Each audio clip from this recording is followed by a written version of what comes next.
She grew up in the most watched house in the world. She sang on the biggest stages in the country. She raised 4 sons, wrote 25 novels, and built a life that looked, from the outside, like the American dream made real. And yet she died alone in a Chicago care facility, attached to a respirator, in a city she had only just moved to. She was 83 years old. Most people who remembered her name thought of her as a footnote, the president's daughter, the one whose father threatened a music critic. There was so much more to her than that. The girl from Independence. Margaret Truman was born on February 17th, 1924, in a house on Delaware Street in Independence, Missouri. Her father, Harry Truman, was a county judge at the time. Not a prominent man, not a man whose name anyone outside of Missouri would have had particular reason to know. Her mother, Bess Wallace Truman, was reserved, proud, and deeply rooted in the particular world of small-town Missouri respectability that she would never fully leave behind, even after the world came to know her name. The Trumans lived in the house that Bess's family had built. It was a Victorian house on a quiet street, and the family who occupied it was a quiet family. Not poor, not wealthy, not connected to power in any meaningful national sense. Harry played the piano. Bess kept the household in order, and Margaret, their only child, grew up at the centre of a family that was, in its daily texture, unremarkable, which is to say, normal, warm, anchored. She was an only child, which shaped everything. Harry Truman was, by his own admission, inclined to spoil her. He was a father who doted, who wrote her long letters, who sat at the upright piano in the family home and played while she stood beside him and sang. The warmth between them was real and thoroughly documented, and it set the emotional baseline of her life in a way she never fully outgrew. She was her father's daughter in a way that is rare even in close families. When he was happy, she understood it. When he was burdened, she felt it. When the world came for him, as it eventually enormously did, she took it personally in a way that never fully left her. Her mother was the disciplinarian of the two, more guarded, less effusive, but no less devoted in her own way. Bess Truman was a woman who had grown up understanding that privacy was a form of protection, and she raised Margaret with that same instinct. Don't let them see too much. Don't give them more than they need. Keep the important things inside. It was a philosophy that served a family in small-town Missouri and would prove both useful and limiting when the family moved onto the largest public stage in the country. In 1934, when Margaret was 10 years old, her father won election to the United States Senate. The family's life shifted immediately and permanently. Margaret now spent half the year in public school in Independence and half in Gunston Hall, a private school for girls in Washington, D.C. She was a senator's daughter, which was notable enough. She became a member of DOTS, Daughters of the Senators, and began accumulating the particular social education that comes with living in the orbit of power without holding it yourself. She learned the geography of Washington, explored the Smithsonian Museum with an enthusiasm that impressed her classmates, and made friends in a city that was itself learning, year by year, how consequential it was becoming. She graduated from Gunston Hall in 1942 and enrolled at George Washington University, studying history. She christened the battleship USS Missouri at the Brooklyn Navy Yard on January 29, 1944. Her father was by then vice president, nominated on the ticket with Franklin Roosevelt, and the ceremony carried the weight of the moment. She was 19 years old, gracious and composed in front of the cameras, already fluent in the particular performance that public life requires. By the time she was a junior at George Washington, the shape of the world was fracturing under the weight of a war that would define her generation. Her father had become vice president, and then, on April 12th, 1945, everything changed. Franklin Delano Roosevelt died at Warm Springs, Georgia. Harry S. Truman, county judge from Independence, Missouri, piano player, devoted father, was now the President of the United States. Margaret was 21 years old, still a student, and in a single afternoon, her life became something else entirely, inside the White House. The transition was immediate and total. There was no gradual adjustment, no slow accumulation of attention. One day, Margaret Truman was a college junior with a father who happened to be vice president. The next day, she was the only child of the most powerful man in the world, and every reporter in the country wanted to know what she looked like, what she thought, and what she planned to do with herself. The White House in 1945 was, in many ways, an institution still adjusting to the idea of having a young, unmarried daughter of the president living within its walls. Eleanor Roosevelt's children had been grown and scattered during the years Franklin had occupied the presidency.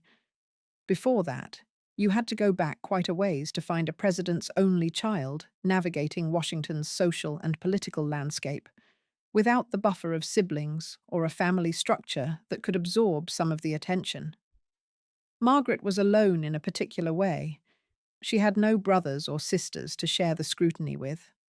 She had her parents, Harry, the president, and Bess, who deeply resented Washington and made no secret of it privately, who had not wanted this life and managed it with steely composure because she had no other choice. Margaret understood both of them. She stood between them, publicly and privately, as she always had. She handled the transition with a composure that surprised people who hadn't been paying close attention to who she was. She was 21, old enough to understand the stakes, young enough to still be genuinely startled by the scale of it.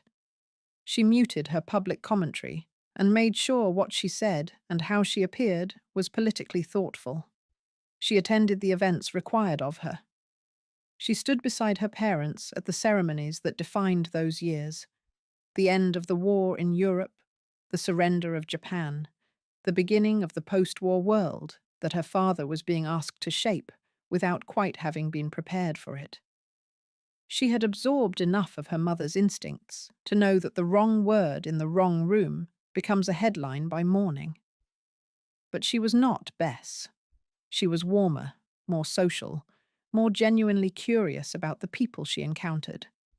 She enjoyed meeting the figures who moved through those rooms: diplomats, generals, artists, journalists.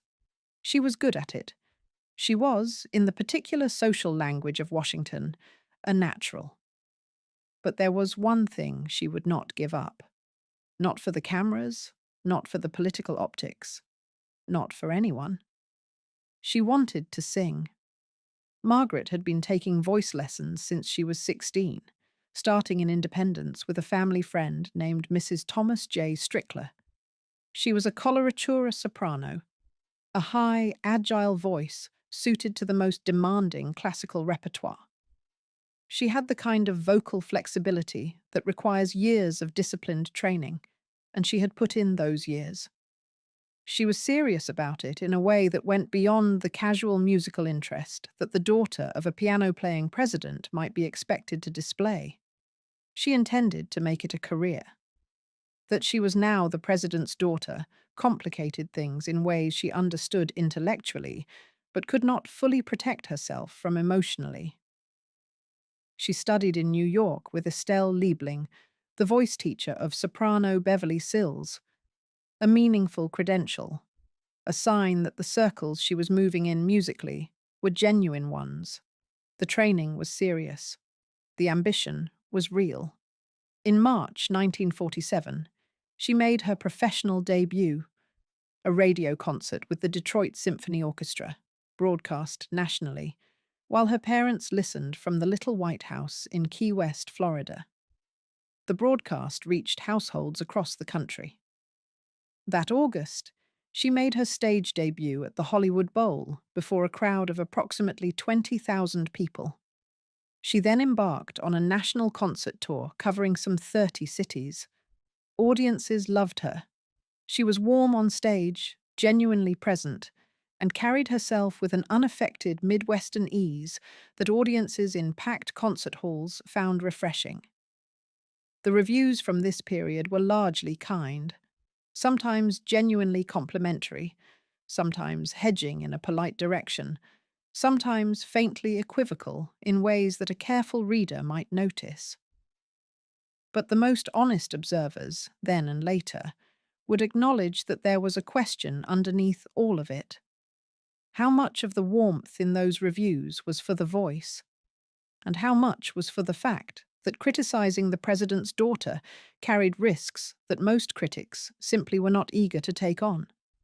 That question would be answered definitively in December 1950, and the answer would change everything. The letter that echoed. On December 5th, 1950, Margaret Truman gave a concert at Constitution Hall in Washington, D.C. It was a significant occasion. Her parents were in the audience, along with British Prime Minister Clement Attlee, who was in Washington for meetings with her father about the Korean War, which had been underway for months. The hall was full of Washington figures. The applause was warm. The following morning, Washington Post music critic Paul Hume published his review. Hume was 34 years old at the time, a well-regarded music scholar who also taught at Georgetown University. He was not a man with a political agenda or a personal grievance. He was a critic doing what critics are supposed to do, offering an honest professional assessment of a performance. His review acknowledged that Margaret was attractive on stage and that the audience had responded to her warmly. Then it said plainly that she could not sing very well, that she was noticeably off-pitch through much of the performance, that she had not improved over the years he had heard her, and that her technique still fell short of what could reasonably be called professional. It was a fair review, by most accounts. It was also the review that most critics before him had declined to write, because most critics before him were not willing to tell the truth about the president's daughter in print. President Truman read it that same morning. He was already under extraordinary stress. The Korean War was escalating badly, and that very day he had also learned of the sudden death of Charlie Ross, his childhood friend and White House press secretary. He was grieving and exhausted and furious. He sat down and wrote Paul Hume a letter, by hand, on White House stationery. The letter told Hume that he had just read a lousy review. It described Hume as an 8-ulcer man on 4-ulcer pay.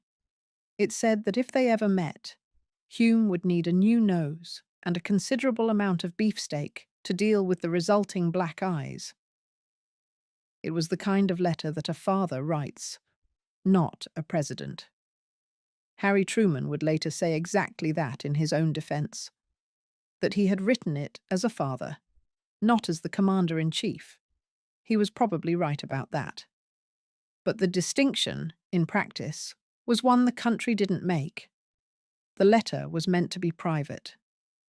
Truman sent it directly to Hume. Hume showed it to a colleague at a rival paper, the Washington News, which published a story about it. The wire services picked it up. It was printed across the country. By the following day, it was international news. Margaret, who was on a concert tour in Nashville when the story broke, told reporters she was absolutely certain her father had not written such a letter. She said that Paul Hume was a fine critic and had a right to write as he pleased. When the White House confirmed that the president had indeed written it, she went quiet. The public reaction was split along lines that revealed something about how the country saw both the presidency and the press in 1950. Many Americans sided with the president, a father defending his daughter, doing what any father would do if he had the power to do it. The letters that came into the White House in the days that followed ran by the accounting that Harry Truman himself tracked, more than 80% in his favor. He held a staff meeting and marched his aides down to the mailroom to prove it. Many others were alarmed by the letter for exactly the same reason, because the president had the power to do it, and had used that power. A sitting president, in the middle of a war, threatening a newspaper critic with physical violence over a performance review. The implications were not trivial. And somewhere in the middle of all of it was Margaret, on a concert tour in Nashville, having done nothing wrong, watching the most public conversation about her life happen entirely without her. After that moment, the critical environment around her performances changed. Reviewers felt freer to be honest. The reviews became more mixed. Some were still positive, some were not. The illusion of a protected critical consensus was gone, and what was left was something closer to the truth. A voice that some audiences genuinely loved, and a career that existed partly on its own merits and partly on the extraordinary circumstances of who her father was. She continued performing through 1956. And then she stopped. The choice she didn't quite make. It would be too simple to say the Hume Review ended Margaret Truman's singing career. It didn't. Not directly, not immediately. She performed for 6 more years after that night at Constitution Hall. She appeared on Ed Sullivan's show. She toured Europe in 1951 and 1952. She made recordings for RCA Victor, one album of classical selections, one of American art songs. In 1951, Time magazine put her on its cover. She performed on stage, radio, and television through 1956. But something had shifted underneath all of it.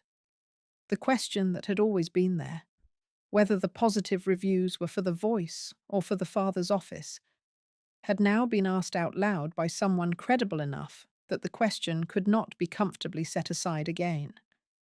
And as Hume had predicted, subsequent critics felt freer to be honest. The reviews became genuinely mixed. Some were still positive, some were not. What had once been a largely protected critical consensus was gone. Margaret kept her own counsel on this. She did not, in public, speak bitterly about the review or about the critics who followed Hume's lead. She defended Hume's right to write what he believed. She carried herself through all of it with the composure her mother had taught her. But people who watched her closely noticed that something in the confidence of the enterprise had changed. When her father left the White House in January 1953, Margaret moved to New York City. She had signed a contract with NBC in 1951, and she continued working with them, appearing on radio programs, filling in for Edward R. Murrow on his television show Person to Person in 1955, and co-hosting a daily radio program called Weekday alongside a young Mike Wallace, presenting news and interviews aimed at female audiences. The program was smart and well regarded. She was building something new, a media presence, a public voice distinct from the soprano voice, and a foothold in New York that had nothing to do with the White House or Missouri or any of it. She was, in this period, genuinely making herself. In 1955, she met Clifton Daniel. He was working for the New York Times as an assistant to the foreign news editor, a man of considerable professional standing and polish, a North Carolinian who had made himself into an international correspondent and would eventually become the paper's managing editor. They moved in the same social orbit, were introduced through mutual acquaintances, and by early 1956 they were engaged. They married on April 21st, 1956, at Trinity Episcopal Church in Independence, Missouri, back in the town she had come from, in the state that had always been the fixed point of her family's identity. It was a large, public wedding. The dress was designed by Italian couturier Nicole Fontana. The guest list included figures from political, journalistic, and social circles across the country. And 1 year after the wedding, the singing stopped. In 1957, Margaret formally stepped away from her concert career. She said later, in various interviews across subsequent decades, that she had made a choice, that being a wife and mother was itself a career, one she took seriously and respected as much as any professional path. She was sincere in that. The conviction was not performed. But people who followed her story could not help wondering, quietly, whether the choice had been entirely free, whether the accumulated weight of the Hume Review and its aftermath, of the mixed critical climate that followed, of the particular difficulty of building a sustained artistic reputation when half your audience is looking at you and seeing the president's daughter rather than the soprano, whether all of that had made the decision feel more inevitable than it actually was. Whether a different woman, in different circumstances, might have kept going longer, built something on honest terms, without the impossible weight of national attention pressing down on every note. There is no clean answer to that. Margaret herself never offered one. What she did instead was write. The writer in the apartment. The Daniels made their home in New York, a Park Avenue apartment that became, over the decades, the fixed point of their life together. Clifton rose steadily at the New York Times, eventually becoming its managing editor from 1964 to 1969, and later heading its Washington bureau before retiring. Margaret had 4 sons: Clifton Truman Daniel, born in 1957, William Wallace Daniel, born in 1959, Harrison Gates Daniel, born in 1963, and Thomas Washington Daniel, born in 1966. She had, by any conventional measure, built exactly the kind of life that post-war American society held up as the aspirational model for women of her background and generation. She was the wife of a prominent and respected man. She was the mother of 4 sons. She lived in one of the most desirable apartments in one of the most storied cities in the world. She hosted. She attended. She was, as the accounts describe her, a genuine New York socialite, someone who knew how to be in a room, who was valued in social settings for her warmth and her sharpness, and the particular quality of someone who had seen history from the inside and retained the clarity to speak about it without pretension. But she kept writing. She had been prompted, initially, by self-defense. In the mid-1950s, an unauthorized biography of her life was in the planning stages, and Margaret decided, with the same practical directness that had served her through the White House years, that she would rather tell her own story than have someone else tell it for her. The result was Souvenir, Margaret Truman's own story, published in 1956, the same year she married. Critics received it with genuine warmth, describing it as gracefully written, honest without being sensational. The account of a Midwestern girl drawn into history by circumstances she had not sought and navigated with more composure than most would have managed. She did not publish again for over a decade. The sons were young. The apartment was full.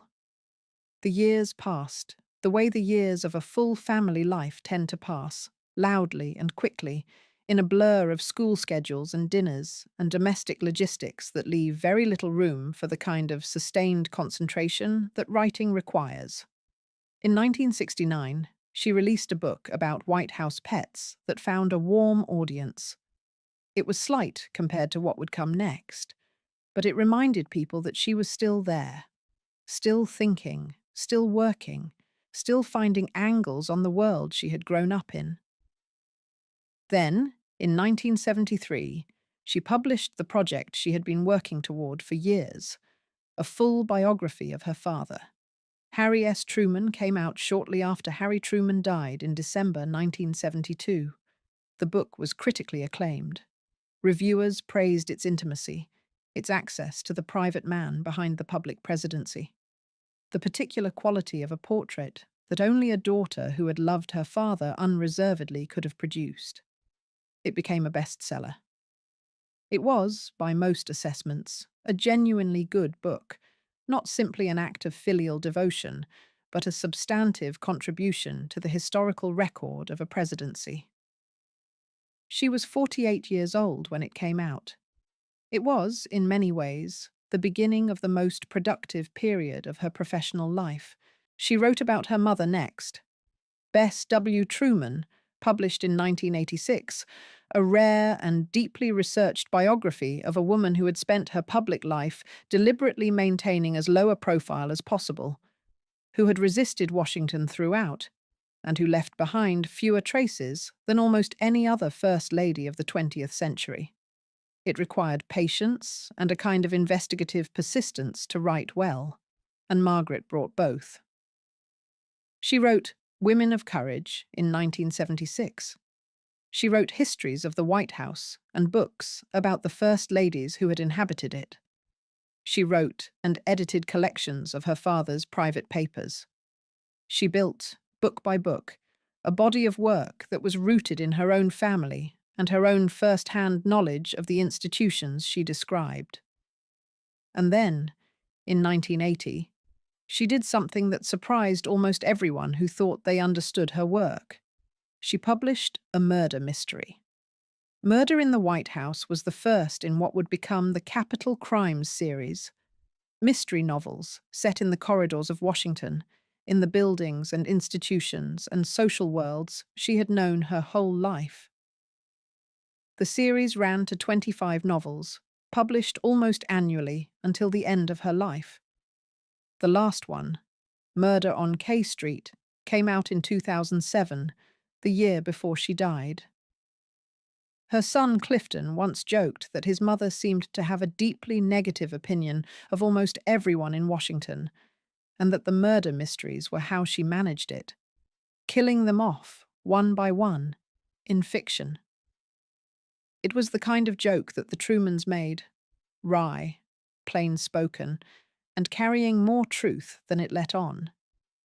The series was commercially successful, genuinely popular with readers, and won her an audience that had nothing to do with her father or the White House or the singing career.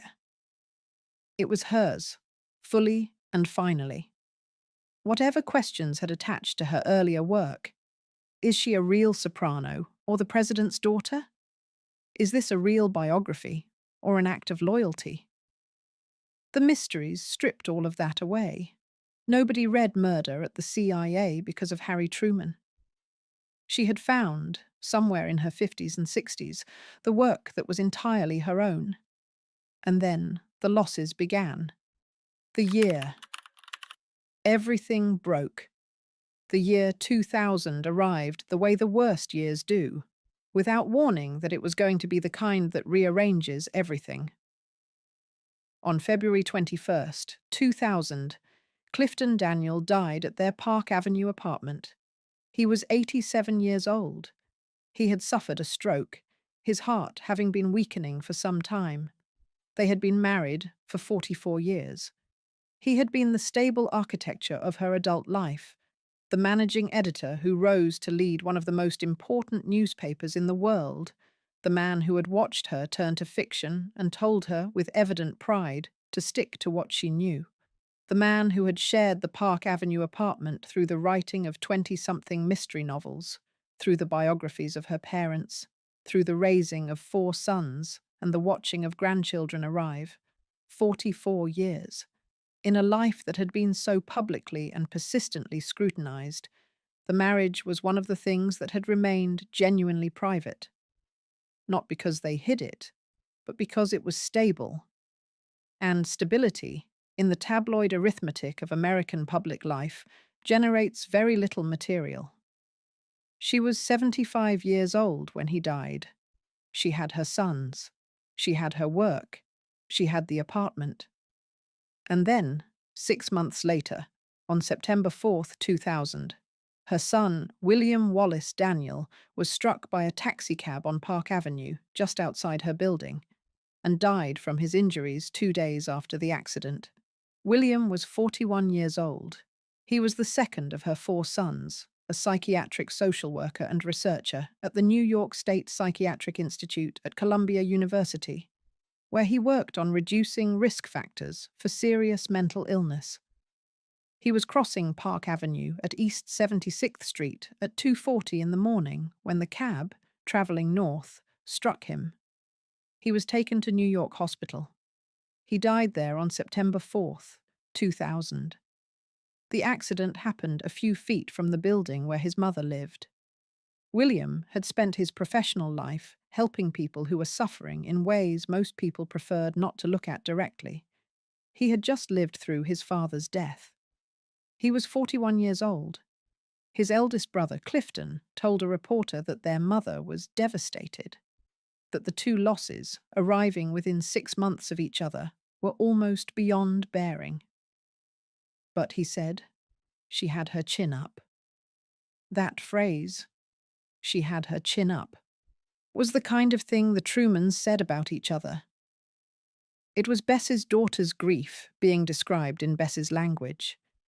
Keep the important things inside. Don't let them see too much. The chin stays up, not because the weight isn't crushing, but because that is what people in this family do when the weight gets heavy. Margaret kept writing. In the months and years that followed, she published more mystery novels. She kept up her involvement with the Harry S. Truman Library. She answered correspondence. She remained, to the outside world, recognizably herself, active, engaged, present. But the Park Avenue apartment was a different place now. The man she had shared it with for 44 years was gone. One of the four sons she had raised in it was gone. The particular fullness of a life built over decades, the dinners, the editorial conversations, the grandchildren visiting, the steady daily presence of a long marriage, had contracted into something smaller and quieter and much harder to fill. She stayed. For several more years, she stayed in that apartment, in that city, in the life she had built, and that had been so thoroughly rearranged. She kept her chin up, she kept writing, she kept going. And then, finally, she made the decision she had been moving toward for years, the final move. By her early 80s, Margaret Truman was dealing with health problems that had been accumulating for some time. She remained interested in the Truman Library's operations. The library's director noted in 2008 that she had been unable to visit in recent years due to her health, but had stayed actively engaged with its work by other means, making her wishes known from the distance that her condition now required.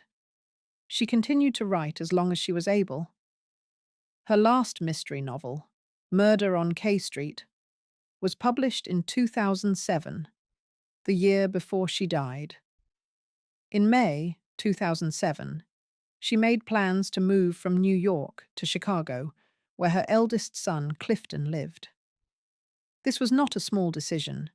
She had lived at the Park Avenue address for 41 years, nearly half her life, and all of the life that had mattered most to her as a private person. The marriage, the sons growing up, the decades of writing, the long grief of 2000 and whatever had followed it. Leaving New York meant leaving the last physical context of the life she had built with Clifton Daniel. It meant acknowledging, without quite needing to say it, that the era she had built around that apartment was over, and that what remained was something quieter. Proximity to a son, medical care, a smaller and more managed version of daily life. The move was delayed by illness and a hospitalization in New York. She was not well enough to manage it on the original timeline. But she eventually made it to Chicago, to a care facility near Clifton. She was on a respirator in the final weeks. She was dealing with a serious infection. She died on January 29th, 2008. Her ashes, and those of her husband, Clifton Daniel, were interred in Independence, Missouri, on the grounds of the Harry S. Truman Presidential Library in her parents' burial plot. She went home to them, in the end. Back to the house on Delaware Street, back to the small city where Harry Truman had been a county judge and Bess Truman had kept the important things inside, and Margaret had grown up not yet knowing what was coming, what she left behind. She left behind 3 surviving sons. She left behind 5 grandchildren. She left behind 25 mystery novels, 2 landmark presidential biographies, a memoir, histories of the White House, and a body of non-fiction work about the women who had lived in it. More than 20 books in total, written across 6 decades, covering more ground than most writers manage in a full career.